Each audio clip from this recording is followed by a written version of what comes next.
Hey, everybody. Welcome to the Church Media Guys show. If we haven't met, I'm Dave, and I do church media stuff. By the way, if you want to learn how to leverage like media and technology and photos and podcasting and live streaming and all that other stuff so that you can take the gospel to a digital world, you can start now by clicking that subscribe button and ringing that bell. Justin is a guy that is my partner. He is, hang on. There he is. He is the Iron Man of social media and marketing. Welcome to the show, Mr. Stark. What's going on, guys? It's me, Justin. No, don't tune your computer screen. I have become Iron Man because now I am Iron Man. Let me lift up my faceplate here to show you. Actually, no, it's just a DVD set. What's going on, everyone? Whoa, that's cool. Yeah, that's pretty cool. It's what's up, Jordan, Augustine, Laxalis Ministries, Don, Jordan, Ramon, Chris is in here too. Tommy, where's Tommy at? I don't know. But anyway, that's weird. He's welcome, not here. Everyone. Do you think we should? Do you think we should call the local authorities and have them do a well check? Exactly. And today's question of the day: are you taking pictures every week for your social media? And I'm asking that very specifically because I don't want to know, are you taking pictures for your social media? Because then someone's going to say, yeah, I took pictures last Easter. Right. No, that was me actually. That used to be me. Yeah. Every week for your social media. I want to know. Leave a comment down in the chat wherever you're watching this. Dave, today we're talking about taking better photos for your church social media. Yeah. Can you give us a rundown? We're talking about social media because it's kind of been on our mind. We did a survey. A lot of people said we want to learn more social media stuff, not just live streaming. Like we love live streaming. We love podcasting, love technology. But a lot of our folks are having to dip their toes and take care of social media stuff. So we want to make sure that our audience is well equipped. Right. And so we're going to take a little bit of how you can take your technical knowledge, in this case, today's case, photography, and put it into social media. So that way you're not having to learn an entirely new different thing. You're just going to grab what you're already doing and bring it into that new world. Right. Because why? Because we want our social media to be a place where it's not a megaphone, where it's like sometimes too loud and sometimes non-existent, right? Like we said last week, if you're not there, you basically don't exist. Right. And if you exist too loud, which means you just say, come to church this day. Here's our sermon series. What kind of burrito did you eat this morning? Da, da, da, da, da. And you're just like a bunch of graphics, or worse, you're taking a picture of your bulletin and posting that. People will tune you out. People won't tune you out. If you do that, they will not tune you out. They will unsubscribe and maybe go to another church. Which is, the digital version of tuning you out. Unsubscribe. I guess that's one of the things. You don't really tune anything, do you, anymore? You don't tune the radio. You don't tune you don't tune into TV channels. I don't tune the radio. I hit a button. What do you do? Yeah. you have to tune. You have to tune to the button, and then you hit the preset. Come on. See, I picture like an actual knob that you're like, and you got the warble in between. Yeah. You're listening to Sonny. This is Dave in the Morning Show, Morning Zoo, and then you're tuning it. Like, no, you just hit the scan button and it automatically finds a radio channel. Like it tunes it for you. Do we tune anymore? You don't tune into the TV. Yeah. I guess you don't tune out. Yeah, I do tune out. What were you saying?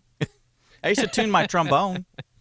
Hey, so I was in the pre-show. I was making a point that one of the things that a lot of people, I think, don't realize or maybe don't think about. We talk about using social media as that megaphone, kind of I liken it to like a digital bulletin board, basically.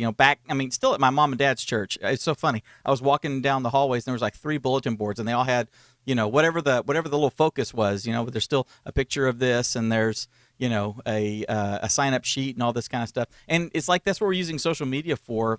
A lot of churches are. A lot of churches are doing that. And there is a happy balance in between doing that. And that's some of the stuff that we talked a little bit about last week, and we'll talk more later on. It's like the difference between your Facebook page and your Facebook groups. A lot of the announcements and stuff all need to go into the group as part of the interaction that happens in there, because your Facebook page is like frontward facing to the community and stuff, and so they don't need to know that the funeral for Miss Maisie is at 10:30 on Wednesday. Nobody knows. Right. So the operative term or the operative word in the term social media is social. And so when these guys created these different platforms, they were doing it so that people could connect with each other because people are spread out around the world. One of the great things about Facebook is that you and I are able to connect with the people that we went to high school with, or the people that we grew up with. You know, the one guy that was your best friend when you were in 4th grade, and then he moved away and you never heard from him, and then all of a sudden there he is on Facebook, and you can like catch up, you know, for the last 25 years or whatever. You know, it's social. People don't go to social media and say, hey, I really want to get advertised to. I really want to see the copy of our bulletin. You know, they don't do that. They go to connect with other people. And that's one of the things that we can do with social media and with our photography. And that photography lets us be authentic, you know, and the photos of real people show our authenticity. You know, they show our, I think authentic is really the only real word that I can use to say that. Does that make sense? I mean, it's not. Yeah. Our photography shows that there's really something happening here.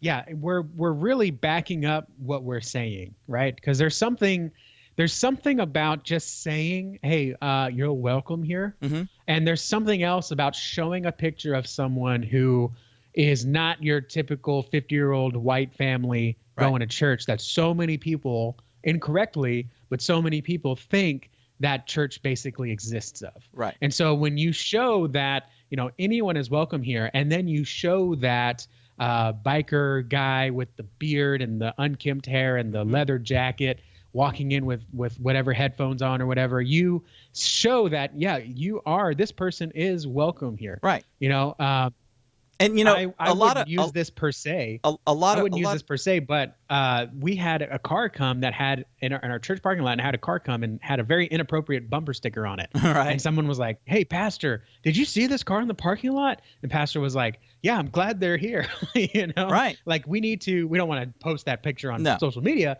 but we need to approach it that way. That we need to back up what we say on social media, and it can't just be a post or a graphic with like some tie-dye art in the background. It says, "You're welcome here." Like, let's actually show that. Right. Now, what were you going to say? I'm sorry. I was going to say, it's easy, especially at first. I mean, and you've done like 1 million websites for churches, so you know that when you're going through the process of setting up their website, one of the steps that you go through is having them provide you with artwork, real photos of real people in the church, the real youth group worshiping, you know, the real, someone hugging, cradling a baby in the nursery. You know what I'm saying? The real stuff like that, not stock stuff. But a lot of people run to getting stock stuff. They want a picture of their big beautiful church building and then a whole bunch of stock photos. You know, we're a diverse congregation, so I want a picture with a black guy married to a white woman. I need an Asian in there. We need a couple of Indian people, and then we need an old white man, you know, and his wife, you know, and that shows that we're a diverse thing like that. But then when people go there, then they don't ever see an Asian person, you know, and it's because you're using stock. You're not being authentic. An Asian person may go to that website or go to your Facebook page and see that in your Facebook banner and think, oh, cool, that's great. I'm going to go, you know, I want to go and be with some of my people. And then they show up and there's nothing there, and you basically lied to them. You didn't do it on purpose. You didn't set out to say, hey, we're going to deceive everybody and stuff. But because you didn't use actual photography of the people in your church, then you're not being authentic. And it's a subtle and it's a subliminal thing. Actually, they're not going to walk around going, hey, where's the Asian people? Or hey, where's the Indian people? Or, you know, they're not going to do that. But it's one of these subtle little things. And because of that subconscious thing that happens there, it may tell them that they're not welcome there, and you don't want that. 100%. So along the same lines, the other thing that the using photography specifically on your social media is going to do for you and your church is it's going to showcase the culture of your church. Right. Are you laid back? Are you family friendly? What's the dress code? And by the way, all churches say there's no dress code. There kind of is an unspoken subliminal dress code. And as much as we'd like to say there's no dress code, there is something there. Okay. Right. So what can I wear? For me, most churches I've been to in Texas, polo shirt and khaki pants. Like, I'm going to go there and I'm going to feel like I belong. Versus, some churches I could probably walk in shorts in the summer.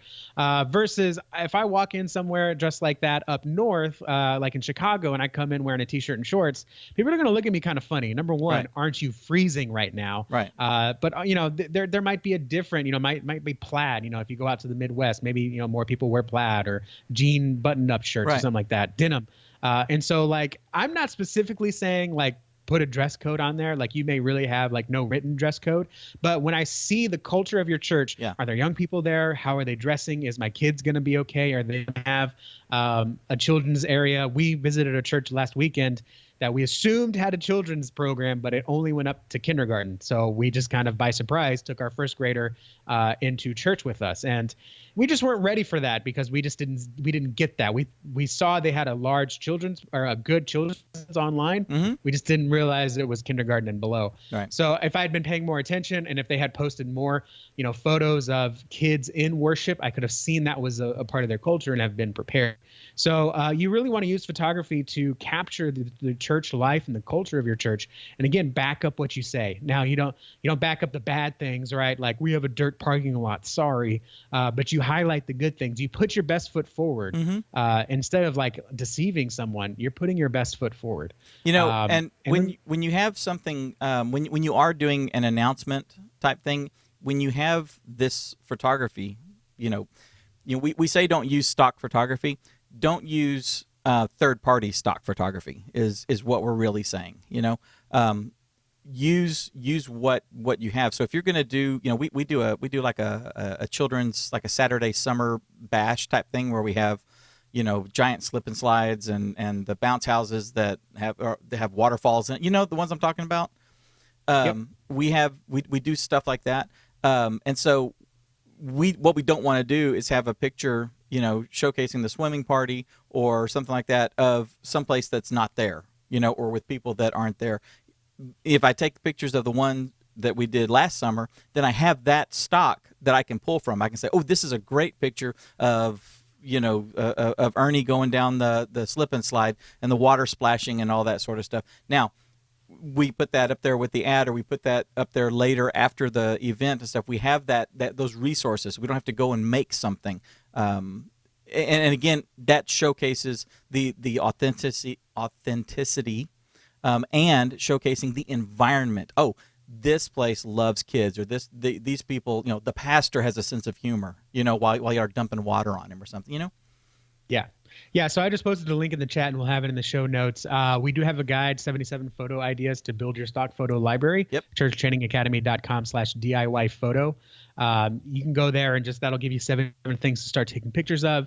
So you're not using a stock library, you're using your own photos and kind of building your own stock photo library, which is what we recommend 100%. No, absolutely. And then the last reason, and before we get into actually what to do, action steps, the last thing we want you to understand is that visitors can identify and be familiar when they're visiting.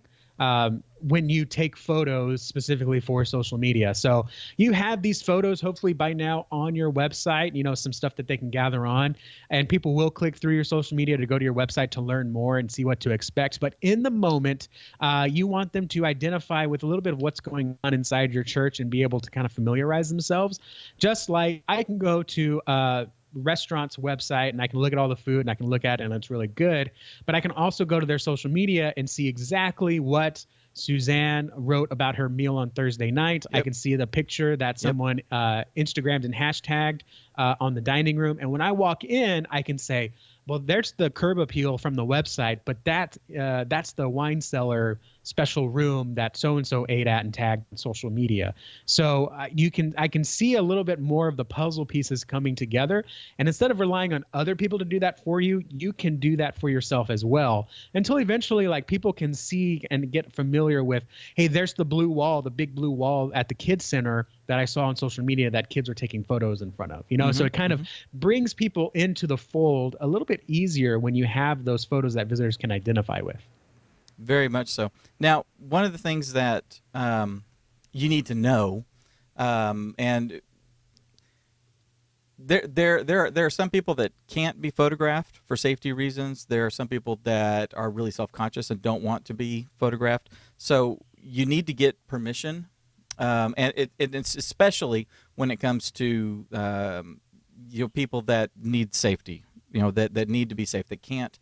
A kid may be going through, or a family may be going through a really nasty divorce, and so you don't want to have. It may be dangerous if you post a picture of the child, in the preschool department, because now you've given the spouse ammunition, to use in the divorce or something like that for whatever reason.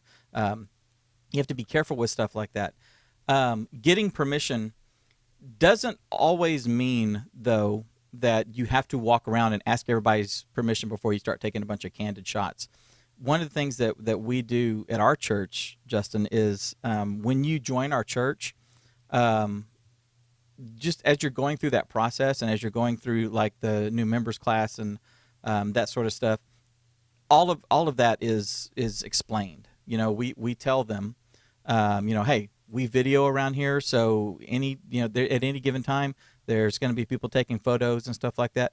Now there may be somebody in here who can't be and stuff. Just let us know, and then we'll make sure that the appropriate people know. Our preschool across the street from our main campus, I'm doing some artwork for their website, and as I went through, the principal said, hey, just go and shoot video and take pictures and gather everything like that, and then when you get it all put together, let me take a look at it, and I'll let you know if we need to pull this one person out. So it wasn't even like take pictures and then let me look through everything and I'll nix them before you start editing. It's like, go ahead and put the stuff together that you need, and then I'll just kind of go through and we'll say, okay, this one needs to be put, and then I'll have something that I can just swap in its place. Does that make sense?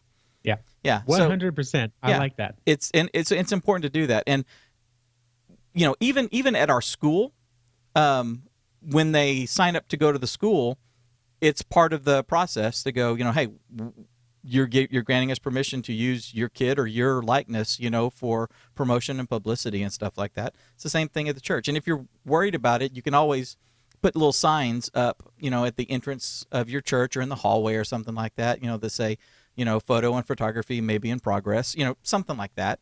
Just so that people know. Yeah, and Chris makes a good point. When you have events like VBS, always include a photo release statement in signups for both the kids signing up and for the volunteers. I know a lot of churches, too, have to do an annual release for their kids and youth, so make it as part of the annual release as well.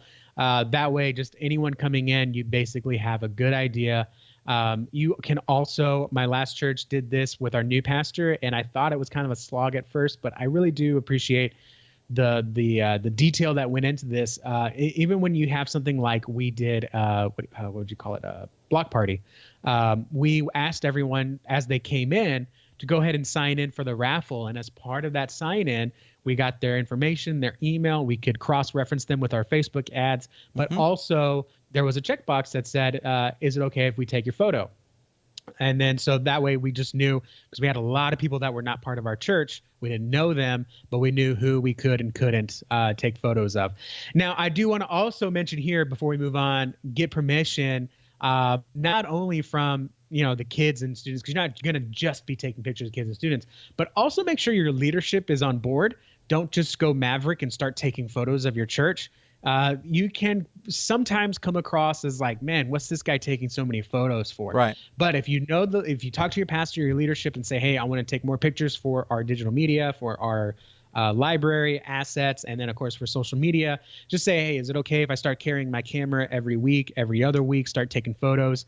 A lot of churches have, oh, there's Donna. She's always got her camera on her. She's ready for a photo. And make sure that they know about you, because again, if someone doesn't know who you are and they see you taking pictures, they'll kind of either look at the pastor and see, like, is he like responding nervously to this guy taking photos, or is he totally comfortable and he's like smiling and saying hi to him? Like, okay, so the pastor knows him. We're good. You know what I'm saying? Right. Like, if you're taking photos and the pastor's not aware of what you're doing and why you're doing it so often, he might kind of be like weird, and then that's going to start weirding other people out. Yeah. Get a name tag if you need to. Pastor can make an announcement ahead of time. Hey, starting next month, we're going to start taking photos every week for the summer, for the new year, for the school kicking off. We'll have the guys roaming around with photos. Just live your daily life, you know, smile for the pictures, show them some fun things to take pictures. And eventually you're going to become a part of the culture. Every church I've been in, they knew that I was the guy that was going to be taking pictures. Yep. Just keep worshiping, just keep playing, just keep whatever. And, you know, as you develop, you become a little bit more in the background. Yeah, this is usually, you know, within the first few weeks. You know, that is what we're talking about. Once it gets started, and once you have you or two or three other people that are running around in any given time, it happens very quickly. I remember, Justin, I was shooting B-roll, had my gimbal and I had a camera on it. And I came down and I, you know, during some praise time, I was like in front of the stage, you know. And I remember so much when I was growing up, it's like you never, like when you get up from your chair or from your seat to go to the bathroom or something, you go down the aisle, you know, or whatever. You don't ever walk in front of the pulpit or anything like that. That's a sacred place and all that, you know. And then here I am with a gimbal, with a camera, and I'm like doing tracking shots and doing all this sort of stuff, taking a step up onto the platform and then coming down. And all this. And I remember one of the ladies who's actually in the praise team, who wasn't that week, but she said, "God, that is so distracting. Why are you doing that?" And I said, "Because that's, you know, I need to get this footage, and it's a lot easier to do it while we're actually praising and worshiping, as opposed to, you know, okay, now that the service is over, everybody stay in your seats. We're going to set up." And so, you know, you don't want to do stuff like that. But that was the only time that she mentioned that, and that's the only time that it's ever been mentioned before, because they saw me, and then they know that I'm doing media. And so now it's just assume if Dave's walking around with his camera, that's just the way it is. You know, the one thing I have to worry about is someone doing something and then looking at me. You know, it's like sometimes I want them to, you know, because it's just perfect if something is happening and then that one person is looking at you while the others are laughing. You know, that's actually a great shot, you know. But it's another thing if they're like mugging for you and stuff like that. And thankfully, a lot of that doesn't happen because they've gotten used to it. Yeah, and another thing that I noticed happens, is kind of off topic, is when I'm taking photos and people are like trying to walk by, I prefer you just walk by and just ignore me and just get in my shot. That's fine. Don't give me a shot of a humpback. Once you become semi-trained or semi-just experienced, you can see people coming out of the corner of your eye, and you know you're not going to take a picture when they're walking by. What I don't like is the people that are like, "Oh, excuse me." You're like trying to duck under your lens, and you're just making everyone look at you because what's this guy ducking? And then you take the picture, and there's the arc of their back, you know, at the bottom of your picture. It's like we shot this with a pot of whales. I am not taking a picture with you ducking in front of me. Like, I'm just not doing that. Okay. Right. And even if you're in the video, you're just ducking underneath me. And then everyone in the video is just turning this way. Yeah. You know what I'm saying? And just walk past me, please. Because it's okay. Because I will take someone walking past the camera versus half the people like, what's going on over here? There's just something, I think there's some kind of security awareness alarm that goes off in people's heads when they see someone go like this.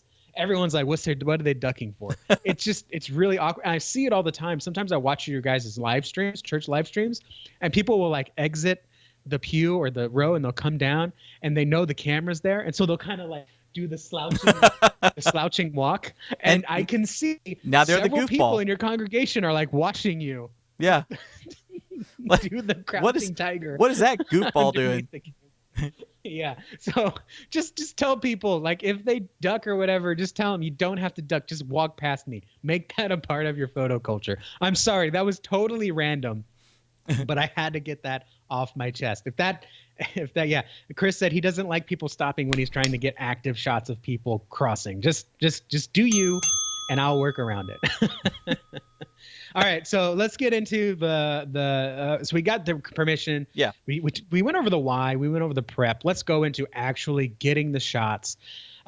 some of this may sound redundant, but we're going to approach it specifically for social media. A lot of, again, what you've already learned or may have heard us say before carries over into social media. But again, we want to revisit it because it's so important. And also, we just don't see enough of you guys doing it. Okay, so action shots. We want action shots. These are people hugging, laughing, praying, worshiping, doing activities, pictures of people doing things that people actually do. Okay. Photos of real people are authentic. That shows what's going on in your church, and it gives your people something to identify when visiting. We've talked about all that before. Let me show you some examples. Take a look at this first one. This is one that I shot.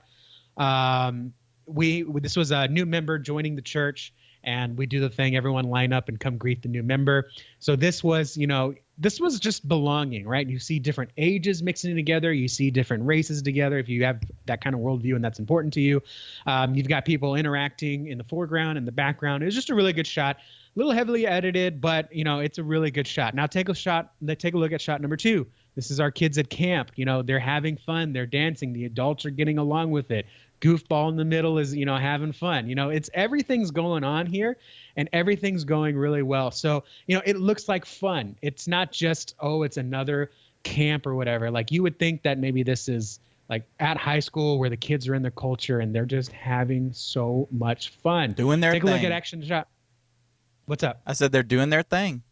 They're doing their thing. Yeah, this is a place where my kid can feel safe. Take a look at action shot number 3. This is from North Point. This is just, I grabbed this from their social media. This is great. This is, this is not come to our nursery. We have nursery available. Kids can worship together. Like you could easily write that and post it or make a little Photoshop graphic. But when you just take a picture of your kids and, they accompany it, Wambaland, I don't know, Wambaland, complete with soft smiles and loud laughs all day, every Sunday. There's your announcement, right? We have nursery available on Sundays, but it's done so subtly and it's done so the kids are smiling. Of course they look, and I think the boy looks confused, but he does, but area. You know what that is? That adorable. That shot right there is exactly what happens when you walk up to them. Just like when I pull up in our parking lot at the church, we have like the preschool kids, like the 1s, 2s, and 3s, the Mother's Day out kids or whatever. And they're out there on the playground. We got the wrought iron fence that goes all around the playground and stuff. And if I pull up and get out of my car, all this little herd of 2-year-olds all come up to the fence, and they're all, looking through the fence at me like that. And they're reaching out, like little monkeys, reaching out, trying, Mr. Dave, or, they just stand there with that confused look on their face with their finger up their nose, but they're still holding on to the bar, But everybody has seen that, and that's little kids. And when you walk into the nursery or you walk into the children's wing or something, those little kids run up to the baby gates like that, and they do it. So, that is 100% authentic action shot of, just a little kid being a little kid. Yeah, 100%. And then number 4, I want you to take a look at this. This is from Life Church, I believe. Yeah, Life Church. And this was, we like to do graphic posts. Those are really big in church for 2018 and 19. What's your favorite song? What'd you have for lunch? Do you say GIF or GIF? Whatever it is. But when you actually take photos of your church and use those as a part of your asset for these things, what's your favorite song that we sang in worship today or something? You can just put a photo of your worship team, put a photo of worship, do something with that. We did, I used to have lunch with the pastor every Tuesday, and I took a picture of him eating his lunch and was like, I think it was, he got like gas station sushi or something like that. And I was like, would you try, I can't remember what I said. I think maybe I made 2 posts. Maybe I did a different one for Instagram and Facebook, but I was like, would you trust gas station sushi like Pastor Colin? Or if Pastor Colin isn't there on Wednesday, do you think it's because of the sushi he ate today or something like that? It was something the Chevron like that, but sushi. It wasn't like, it wasn't just a graphic post or a random picture of sushi. It was a picture of our people, right, our tribe, our community. That's what you want. And so when you ask questions on social media, we love those questions. Accompany it with a picture of a person. Because if you just post a graphic, you're just adding to the noise instead of standing out from it. Does that make sense? It does make sense. I'm also going to link in the chat below and in our show notes I'm going to link to an interview we did, which feels like it was just yesterday, but it was like almost 25 episodes ago.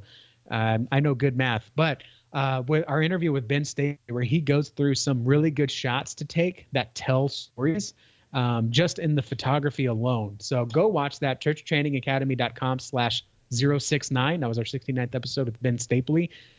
Absolutely really good stuff there. Improved me as a photographer just in that, again, free 45-minute clip that we did with him. So yeah, go do that.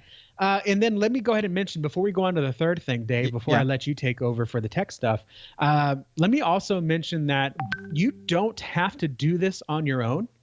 I know that you're busy. You're also running the live stream. You're also running the sound. You're also helping with the lighting. You're also, working a full-time job. I talked to someone yesterday, has like a full-time government job. So like they have no flexibility. Sunday's their only day to get things done for the church, but they want to be there.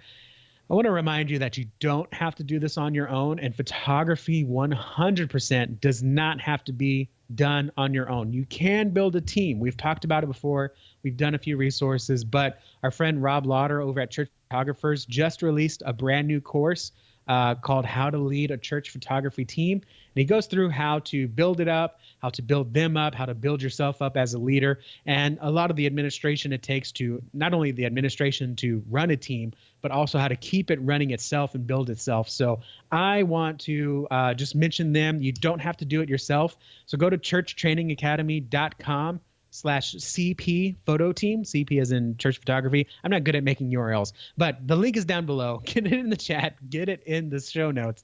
And then if you do buy the course, Dave, yes, I'm gonna really make you mad. Okay, what?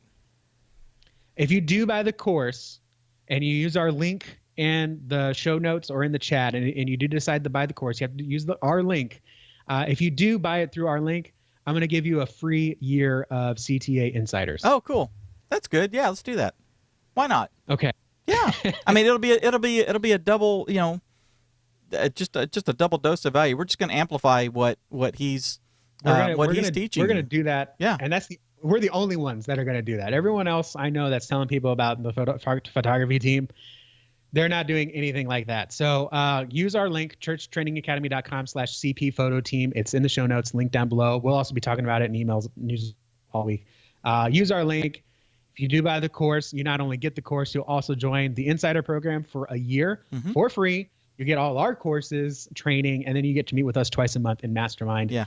That is ridiculous. Yeah, they'll have to. They'll need to send us their receipt. I'm going to regret this. Hey, they'll need to send us their receipt so we can verify. Yeah, you need to send us your receipt. So send it to hello@churchtrainingacademy.com. Again, the information will be in the show notes and all that stuff. So I said it. I got it out of the way. Now I need to take a break because I can't believe I just said that. I'm shooting myself in the foot here. Dave, tell us a little bit about the tech that we need, or maybe what's nice to have. That's all. What do we need to get going to actually take the photos? That's always a question that people give. Is what camera is best? And it's also an excuse that a lot of people use. Justin, as we don't have a really nice camera, or my camera's not ready. There was a person that was wanting to volunteer on my photography team at the church. And they just kept saying, well, my camera this, my camera that, and I can't do it and stuff like that. And I'm like, do you have a phone? That's the thing. You need to use what you have. It's not necessarily the tool you're using, it's how you're using the tool. So I tell everybody, start right off the bat. We want to have a photography team. Okay, great. Grab your phone and get to work. That's the main thing that you need to do, because I mean, if your phone is 5 or 6 years at the least old, it's going to have a decent camera on it. And there's plenty of camera apps. The camera apps that are coming in the latest versions of the phones are like really, really good. But if you want better camera apps, you just buy them. There's some free versions. There's accessories that you can get for your phone. In fact, mine, Justin, I'll show you. Let's see. There you go. Like I have this case. And it's a case from a company called Moment, and you can see, I'll try to get it right here on the light. You can see there's a couple of little grooves right here, because I got two lenses on here, but there's a couple little grooves in here. And Moment actually makes cinema quality lenses for your phone. So I can, for $99 I can get a telephoto lens, or for, $100 I can get a wide angle or a fisheye or a super fisheye. They, for $150, which this is on my list to get, I can get an anamorphic lens, which is it's kind of a rectangular looking lens, but what it does is the image that it takes, instead of being like a wide image like for shooting video, it actually squeezes it in, and then when you're editing it, then it opens it up and it gives this distinctively cinematic look. Most movies use, when they're shooting the films and stuff, they're using like anamorphic lenses, and that's why you see a street at night, and the cars are driving by, and you see that little bit of glare coming off, the little lens flare coming off the lights, or the lights of the car, or something like that. You can do that stuff. You can do it with your phone, and it's amazing. So start there. That's literally the place to start. Don't go out and buy a $1,000 mirrorless camera. Don't go out and buy, a Canon 1DX Mark II. Don't do that yet. Okay, get started with what you have. Start developing that team, and that also means that you can develop your team a lot faster, because you're telling people to bring your phone. So there you go. What you already have. Yeah, exactly. Yeah, so, I used to have 3 point-and-shoot Canon cameras, which I loved. I can't remember the model, but I remember there was little teal point-and-shoot cameras. Like I little always elves? had them, and I said, I don't want to be here at the women's event, but pass these cameras out, Susie. Let people take. No, I don't have to do that. I just say, hey, take some photos, shoot them to me, email them to me, or put them in this Dropbox folder, or if we're using Google Photos. And it's just so easy. Everyone can do it. Everyone knows how to work their own phone. You don't have to explain it to everyone. It's just so easy. And I don't know if you said exactly this way, but the best camera is the one you have. Exactly. So start there. And don't worry. Don't say I can't take photos. I don't have a whatever, or I only have a T. I did that. I was like, I only have a T3i. I can't do anything.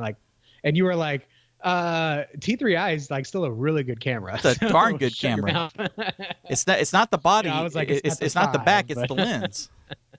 Yeah, so exactly. And so that's what I had to learn. And with your phone stuff, there are. I mean, I'm not lying. There's some really good. I've got you and I both. We use it when we're shooting on our phone. We use for video called Filmic Pro that gives us full manual control over our. I mean, we can adjust exposure, shutter speed.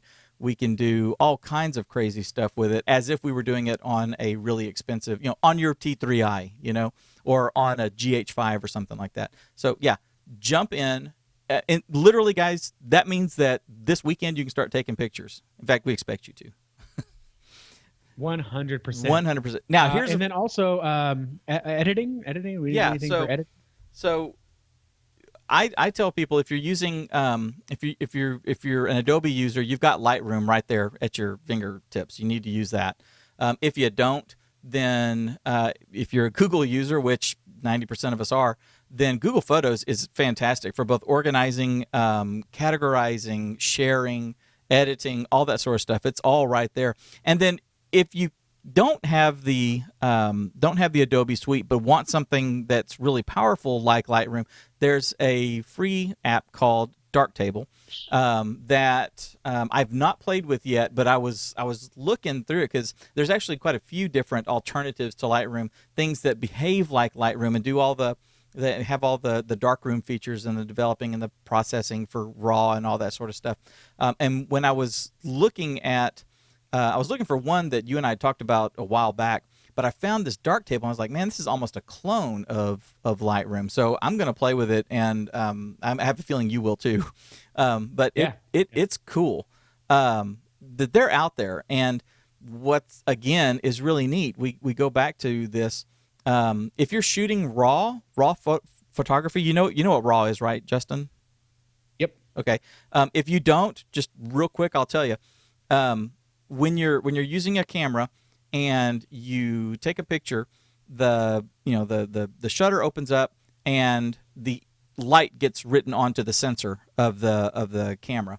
So all that light is coming in through the lens, and then when the sensor closes, or when the shutter closes, then the computer inside turns it into a JPEG.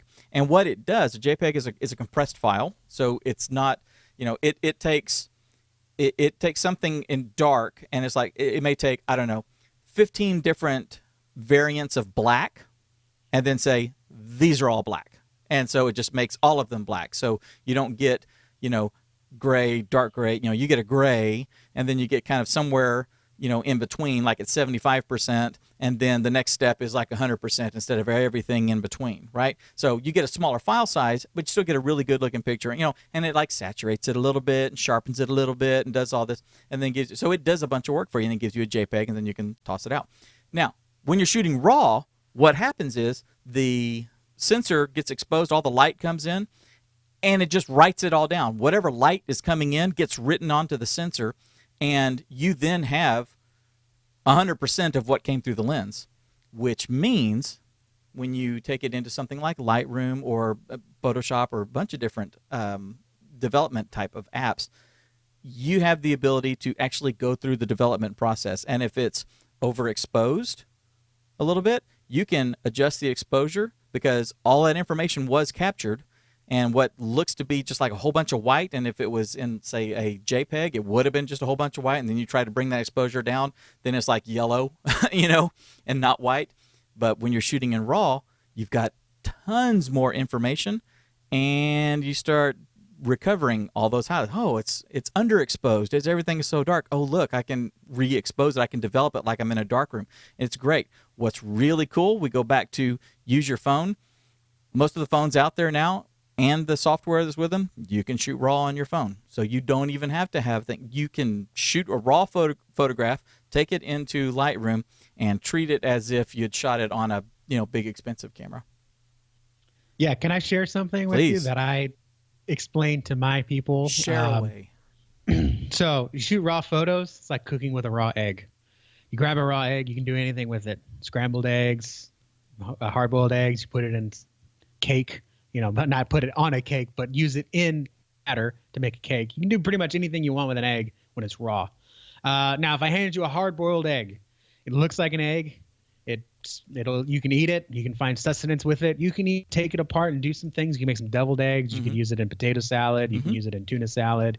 Put it in your turkey stuffing. You can do a lot with a hard-boiled egg. You can't put it in flour mixture and bake a cake. Right. You can't make scrambled eggs out of a hard-boiled egg. So a hard-boiled egg is like your JPEG. Like, it's been filtered, it's been processed, it's been cooked. It looks good, it tastes good. You can still do some editing with it, and take some pieces out and manipulate it. But you can't do everything with it. It's not the raw data. But when you photographize, when you photograph in RAW, that's like the raw egg. You can pretty much do whatever you need with it. It's just raw data. It's the raw DNA of the photo of the egg. And that's kind of how I explained it. And that's how I kind of remember why I want to shoot in RAW, because I want the capabilities of doing what I need to in the kitchen with that raw egg, with that raw photo. Does that make sense? Yeah. To me, it makes absolute sense. And that's a really good analogy. I'm going to have to use that next time. I hope that helps someone out there. Yeah. No, that's really good. But the long and the short of it, folks, is start with what you have. Start taking pictures. Do all that stuff. And with all that, you guys will be able to help change lives and bring people to Christ. And that's why we're doing this whole thing. So we'll see you guys in the next video.